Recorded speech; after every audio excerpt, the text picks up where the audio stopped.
Sidale umonakalo imvula ezikhatshwe ezingqwithela ezintlithe low-fault eMpumalanga phezolo.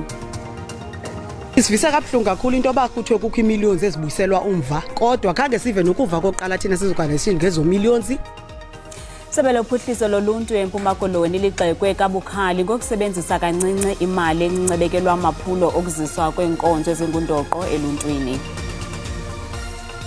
We should be apologizing for the next 3,000 years before starting to give moral lessons. Mongameli wombutho webhola ekhatywayo kwihlabathi FIFA U-Infantino ugxeka abagxeki bendebe yehlabathi eQatar ngokuba ngabananisi kwinkomfano nondaba.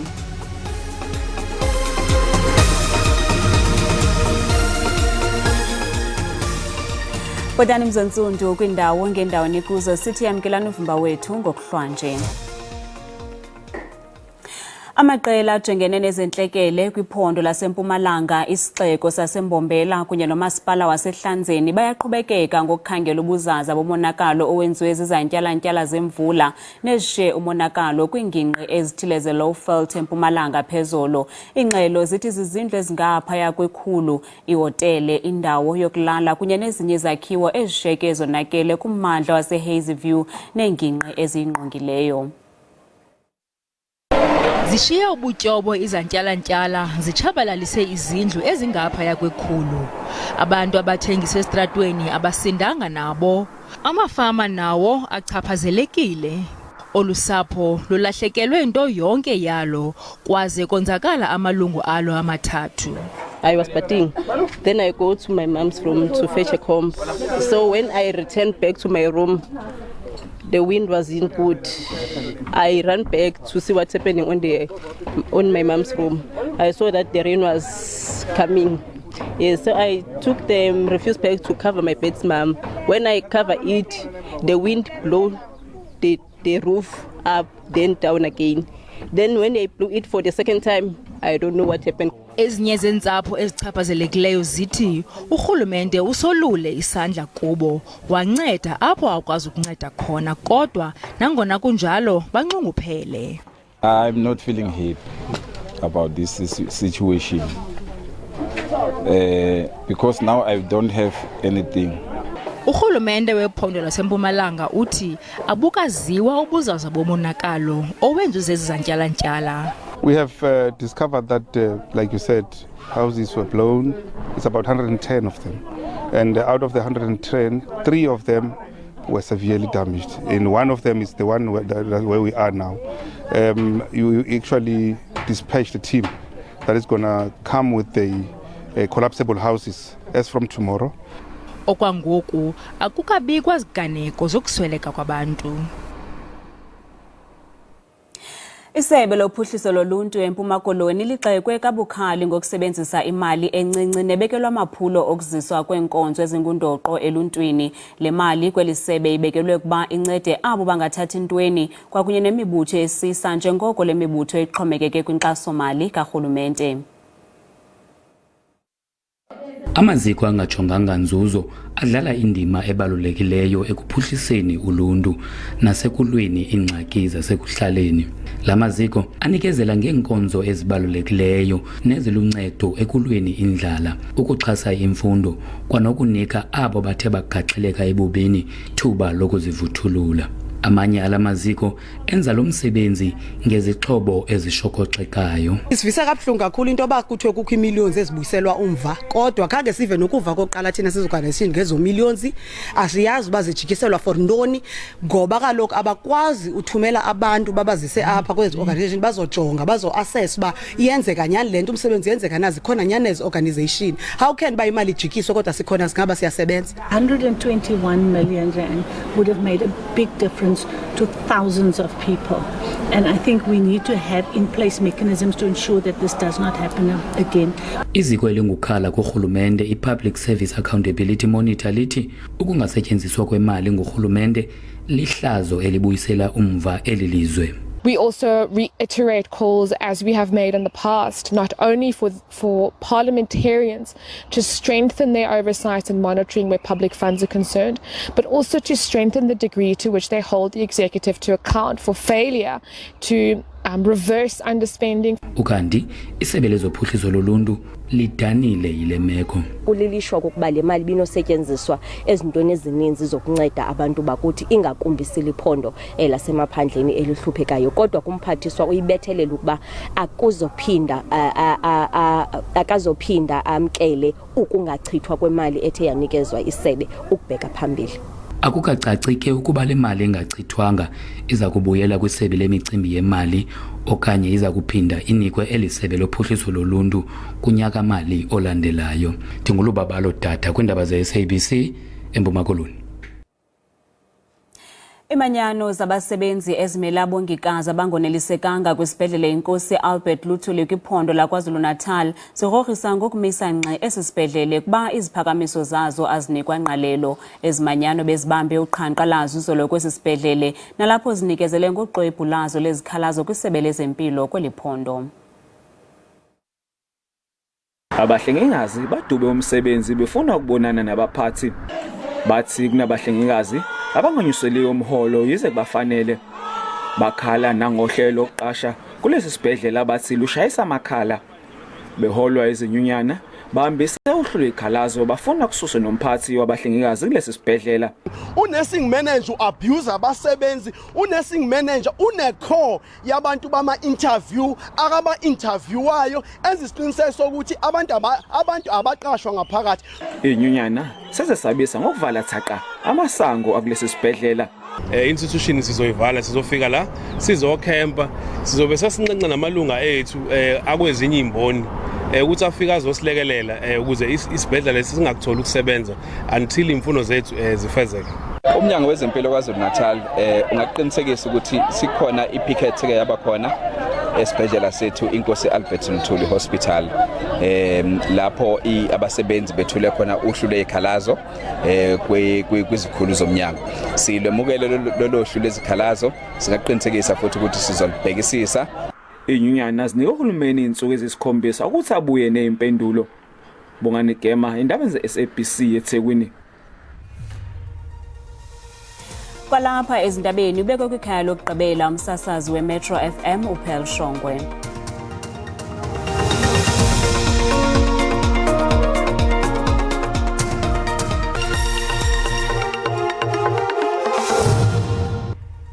Sinamkele kwakhona kwiindaba zelijelo uyakwazi ukubukela kwakhona ezindaba ziphelele kwijelo le-YouTube uthi SABC Iindaba zesiXhosa kwinqaku lokuqala sithembe. Amaqela ajongene nezentlekele kwiphondo laseMpumalanga, isixeko saseMbombela kunye nomasipala wasehlanzeni bayaqhubekeka ngokuhlola ubuzaza bomonakalo owenziwe zizantyalantyala zemvula nezishiye umonakalo kwiingingqi ezithile ze-Lowveld eMpumalanga phezolo. Ingxelo zithi zizindlu ezingaphaya kwekhulu, ihotele, indawo yokulala kunye nezinye izakhiwo ezishiyeke zonakele kummandla waseHazyview neengingqi eziyingqongileyo. Umsasazi kamabonakude nakunomathotholo welijelo losasazo ye-SABC ongasekhoyo uPearl Shongwe ubekwe kwikhaya lakhe lokugqibela eRhawutini namhlanje. Usapho, abahlobo noogxa bakhe bathe kunzima ukwamkela kuba lo kaShongwe akasekho emhlabeni, kodwa bayalibulela ixesha abaliphiweyo abalichithe naye kwaye bayakuhlala bemkhumbula. OkaShongwe beneminyaka engama-35 ufunyenwe eswelekile kwindawo behlala kuyo ngoLwesibini weveki ephelileyo.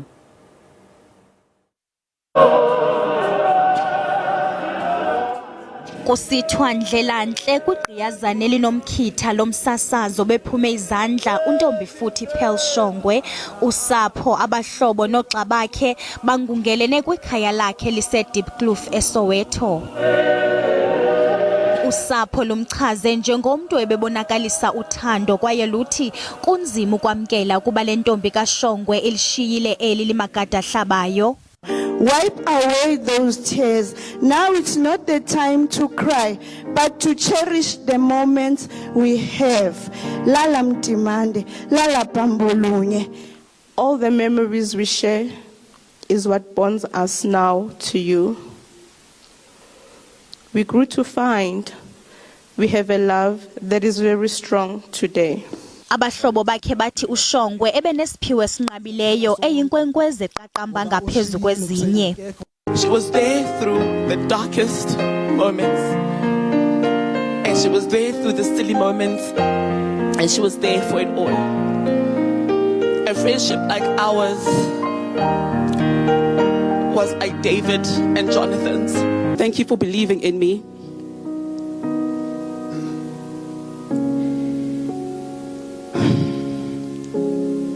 And it's difficult to say goodbye, as Pearl's sister mentioned. And I agree, for me it is till we meet again.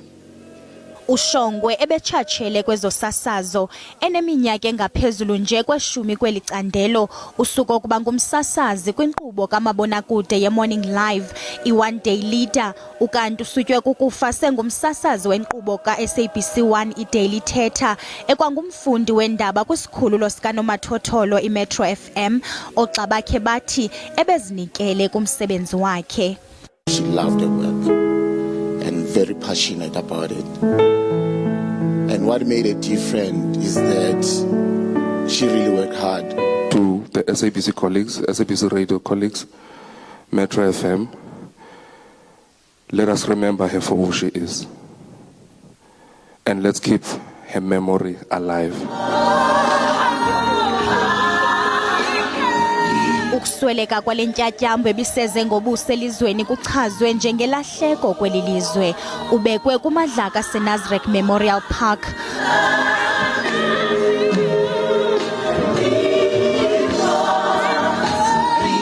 Wanga umphefumlo wakho ungaphumla ngoxolo Shongwe, Timanze, Bambolunye.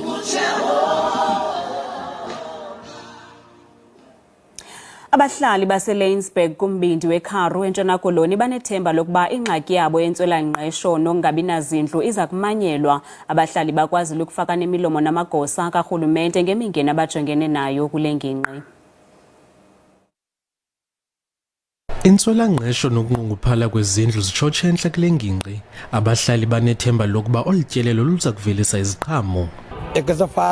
Uthi unguyise wabantwana abane kodwa usahlala etyotyombeni. Uzifunela nje umsebenzi wezandla ukuze abeke isonka etafuleni. Ndiyayisa. Uthi oko bathenjiswa ngezindlu kodwa azikafezekiswa ezo zithembiso.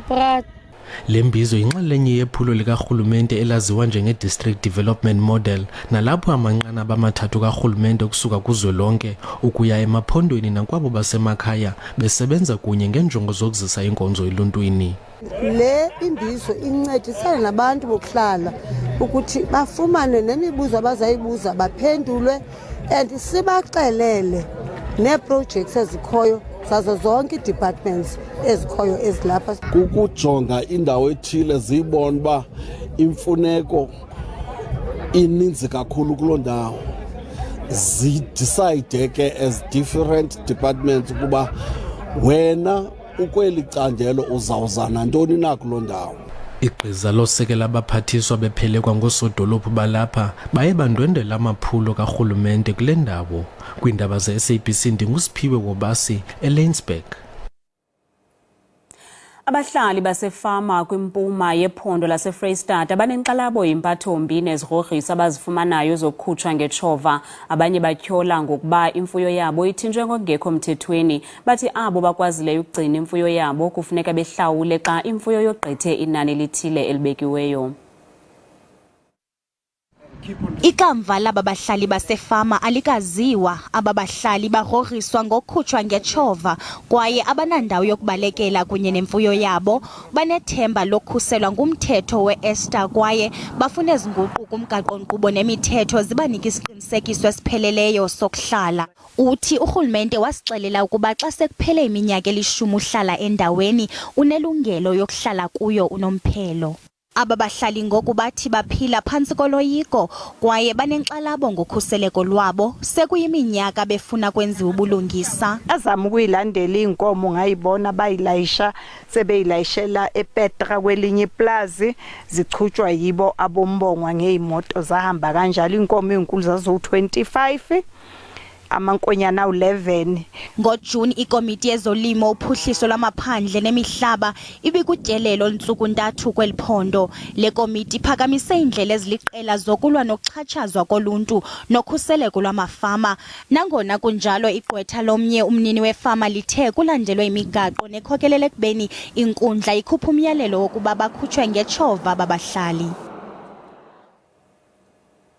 Imibutho engekho phansi korhulumente eMpumalanga imemelela ukuba kubhangiswe ichiza le-aluminium phosphide nelaziwa njenge-Tangpil. Eli chiza linamandla kakhulu ekubulaleni izinambuzane kodwa ngoku lelona lisetyenziswayo ngabantu abazibulalayo nabazama ukuzibulala kweli phondo. I-Tangpil ifumaneka lula kakhulu kwaye akukho nolawulo ekuthengisweni kwayo. Iinkcukacha manani ezikhutshwe liSebe lezempilo eMpumalanga lithi bangaphaya kwama200 abantu abangeniswe kwisibhedlele iNelson Mandela Academic phakathi kweminyaka ka-2020 kunye no-2022 emva kokusela elichiza. Umthatha yenye yedolophu ezinkulu ezingqongwe izidolophu ezincinci ezingapha kwe10 zonke ziphokozela kule dolophu yaseMthatha kodwa intswelongqesho iphezulu ingakumbi phakathi kwabantu abatsha. Bahambi ke kubo bathathela kubo ubomi babo besebenzisa ipilisi ebizwa ngokuba i-aluminium phosphate okanye iyeza letanki. Linani elivisayo labantu abathe babonwa, abanye babo ba-admithwe kwisibhedlele sethu Nelson Mandela Academic Hospital eMthatha emveni kweengxelo zokuba basele okanye batye eli yeza linobungozi. Umyinge ngabantu abahlanu abaye bathi babonwa kwesi sibhedlele rhoqo ngenyanga. Ukufikelela lula kule pilisi ukhokele ukuba imibutho engekho phantsi kwarhulumente ilikhalimele elichiza. Lento mayiyekwe ngoku ukwenziwa ingafumaneki naphina kuba nokubeka imiqathango yayo mhlambe athi mayingathengiswe shelfini mayiphume ngamaphepha athile njalo njalo. Abantu bakuthi manibaqhele ukutsiba ngapha kwezinto. Ugqirha abajongene namachiza bathi ukusetyenziswa kwale pilisi ngeenjongo zokuzibulala kuxhomisa amehlo. Kuqala sasidla ngofumana immortality rate 100% kuwo wonke umuntu ebeyithathile le drug. Kodwa loo nto yaimprove kakhulu after siqalise unika abantu i-cooking oil because it prevents i-absorption yale drug kwi-stomach. Urhulumente wephondo uthi makwenziwe uphando obungozi nokufumaneka lula kwale pilisi ezitratweni. Dinkululeko Nyembiso, Iindaba zesiXhosa, eMthatha.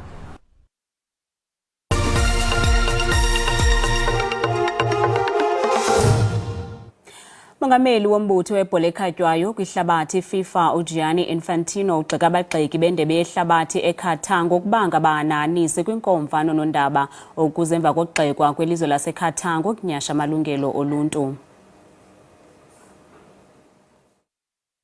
Akukho semthethweni ukuthandana kwabantu abasisini esinye kwilizwe laseQatar.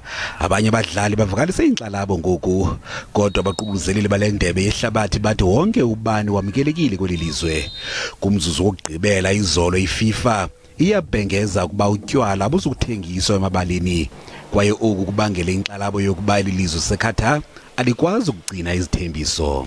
We are told many lessons from some Europeans, from the Western world. I'm European. Actually, I am European. Not just I feel European. I think for what we Europeans have been doing in the last 3,000 years around the world, we should be apologizing for the next 3,000 years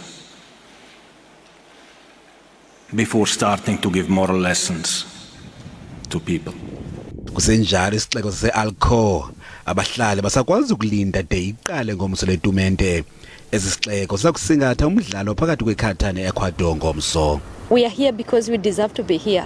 So back our confederation or back at home, this is the other level. So this is the biggest level of football. So being here, it means we deserve to be here. It's not a chance, it's not because we are women. Ukanti osompembe basetyhini bazokwenza umsebenzi wabo xa kudlala amazwe afana neIran, iSaudi Arabia kunye neQatar. Iqela lombhoxo leli Amabhokobhoko aphumelele umdlalo wawo wokuqala kwimidlalo yochungechunge yamazwe ngamazwe. Amabhokobhoko abhulele amasaka iqela lase-Italy nge-63-21 kumdlalo obudlalelwa eGenoa. Mawethu masithi qha kuloo ndawo xa bethu baza kube bekhona ngomso ngolwimi lwesiZulu kamnandi.